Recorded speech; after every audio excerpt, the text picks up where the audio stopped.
Allez, salut les amis, c'est parti pour la matinale du mardi. Il est 11h31. On commence directement par Bitcoin sur le daily.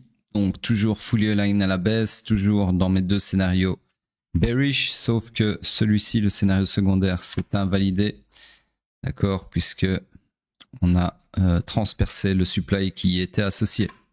Cela nous laisse donc avec le scénario primaire, d'accord, principal, qui est celui tracé en bleu. Donc pour le moment, rien ne change puisque l'ordre flow est toujours baissier. Sur ce, on passe sur le H4.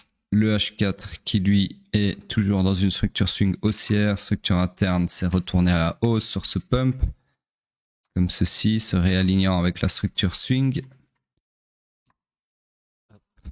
L'order flow est également haussier, donc nous sommes, contrairement au daily, ici, fully aligned à la hausse, d'accord? Donc on cherche des longs, bien évidemment. Sur ce, le POI le plus proche du price action qui est confirmé, c'est celui-ci. J'avais pas vu, j'avais déjà un POI ici en dessous. J'efface. Donc le scénario là que je peux vous tracer, c'est ceci, ok?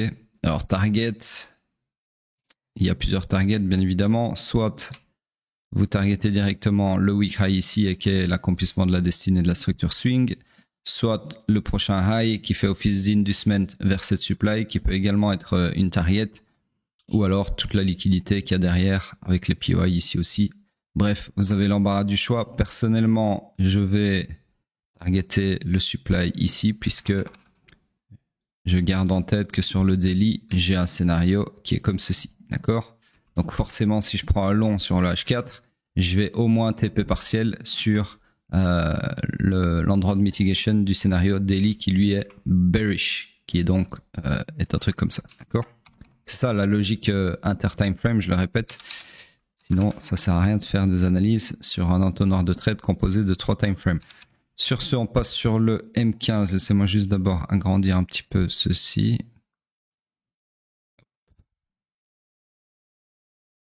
Voilà, donc M15. Ici, je ne pense pas qu'on ait eu de retracement suffisant. Laissez-moi mesurer. Malheureusement, non. Mais je pense que je vais... ouais, non, je peux pas.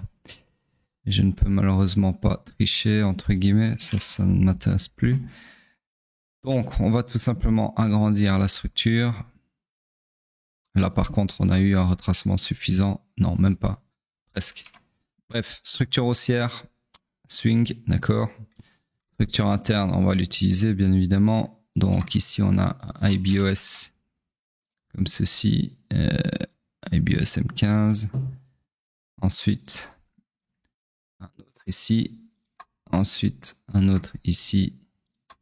Et puis ici. Et on s'est retourné à la baisse ici, d'accord? Donc, c'est moi récupérer ceci. Structure swing haussière, structure interne et order flow baissier. Donc nous sommes dans le high run initial du swing pullback. D'accord? Donc on cherche des shorts bien évidemment. Donc ici, le POI le plus proche du price action pour chercher des shorts, c'est celui-ci. Je raccourcis un petit peu ceci. Hop. Donc là, vous pourrez chercher des shorts comme ceci. D'accord? Sur ce, on passe sur le pétrole en daily. Donc sur le pétrole, structure swing baissière, structure interne toujours baissière, l'order flow haussier. Donc on est dans le high pullback qui peut aller maximum jusqu'au haut protégé du swing run final. D'accord? Donc ici on cherche des longs comme expliqué hier, sauf que le POI que j'avais identifié hier n'a pas tenu, il a été transpercé, mais le scénario est toujours valide puisque ici on est en train de rebondir sur un autre POI qui est juste en dessous, d'accord? Donc éventuellement, je peux vous retracer un scénario. Alors, je vais pas avoir la prétention de tracer un truc comme ça, ce serait trop facile. Donc je vais juste vous tracer le deuxième segment puisque le premier est déjà effectué. Donc voilà. Alors, juste une chose, je regarde où j'avais mis ma target. Ok, ma target c'était le high ici. Je sais plus trop pourquoi, mais je me fais confiance. Et ça, du coup, j'enlève. Voilà, donc toujours dans ce scénario, alors attention que ce changement d'order flow a permis de récupérer de la liquidité au-dessus de ce high, chose qu'on a identifiée hier. Et ici, rappelez-vous qu'on a une grosse poche de liquidité, donc il est possible qu'on continue tout simplement comme ceci, surtout que le swing et l'interne sont alignés à la baisse, d'accord? Donc on est dans le swing run final potentiellement. Donc l'order flow c'est peut-être juste retourner à la hausse pour aller récupérer de la liquidité au-dessus de ce high pour ensuite alimenter la suite du mouvement baissier et récupérer toute cette liquidité ici, d'accord? Et je pense que c'est très probablement ce qui va se passer. Mais bon, je suis obligé de vous tracer ce scénario aussi avant puisque pour le moment, jusqu'à preuve du contraire, on est sur un order flow haussier. D'ailleurs, ce choc est sur mèche, ok? Il faudrait zoomer un peu plus pour en être sûr, mais je pense bien que c'est pile poil à la liaison, ouais. Donc choc sur mèche, donc il y a beaucoup de chances que ce soit simplement un grappe de liquidité. Sur ce, on verra bien dans les prochaines heures ou prochains jours. On passe sur le H4. Sur le H4, structure swing, toujours baissière. Structure interne, toujours baissière également. L'order flow est haussier, mais sur mèche. Là, c'est un grappe de liquidité flagrant sur les low time frame, d'accord, sur le M15. Donc voilà, on est dans, techniquement, hein, le high pullback, les maximum jusqu'au haut protégé du swing run final. Mais dans tous les cas, même si on voulait chercher un long, il n'y a rien à long puisqu'il n'y a pas de POI. Donc ça c'est réglé. On passe sur le M15, donc le H4 il n'y a rien à faire. Sur le M15, malheureusement, on est toujours dans la même structure que j'agrandis, un peu comme sur Bitcoin. Donc ici, on est dans une structure baissière, bien évidemment, qu'on va simplifier avec structure interne. Donc personnellement, je verrai des IBES comme ceci, après comme ceci, un retournement ici, hop. Ensuite, retournement ici, perpétuation ici, voilà. Donc là, on est order flow aussi dans une structure interne baissière, donc nous sommes dans le high pullback qui peut aller maximum jusqu'au haut protégé du swing run initial, d'accord? Donc là, on a une overextension assez violente sur le M15, donc à voir à quel moment on entamera un swing pullback. Ce qui est sûr, c'est qu'on va finir par en faire un, en tout cas à l'échelle de cette structure. Maintenant, reste à savoir quand. Dans tous les cas, on cherche à exploiter l'order flow haussier. Donc le high pullback et le POI le plus proche du price action, c'est celui-ci. Okay, donc là, vous pourriez chercher un long comme ceci, maximum jusqu'au haut protégé interne. Sur ce, c'est tout pour le pétrole. On passe sur Hype en daily.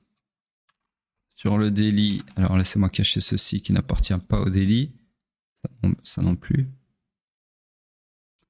Voilà, donc sur le daily, toujours dans ces trois scénarios, d'accord? Pour le moment, pas de mitigation, mais tout est toujours pareil. On passe sur le H4. Sur le H4, structure swing baissière, structure interne haussière, order flow haussier. Donc nous sommes toujours dans le high run initial du swing pullback. Donc on cherche des longs. Malheureusement ici on a le scénario secondaire plutôt qui s'est fait invalider puisque le POI qui était associé s'est fait transpercer. Du coup, comme sur Bitcoin, je pense que c'était, on se retrouve sur le scénario primaire, d'accord, principal. Donc on attend tout simplement de voir si cette demande va tenir ou pas. En tout cas, ouais, pour le moment, je peux rien vous tracer d'autre. Sur ce, on passe sur le weekly, hop, Bitcoin, tac. Donc ici, pour autant, hier, on a eu une belle journée bullish. Là, on est en train d'avoir une belle mèche de revente. Bon, il reste encore 5 jours avant la clôture. Tout peut se passer, bien évidemment. Le seul point positif, entre guillemets, c'est que cette mèche n'a rien raclé du tout. En tout cas, pas sur le weekly. Donc, pour le moment, ça reste une simple inside bar, comme on appelle ça. C'est-à-dire une bougie qui n'a toujours pas cassé ni le haut ni le bas de la bougie précédente.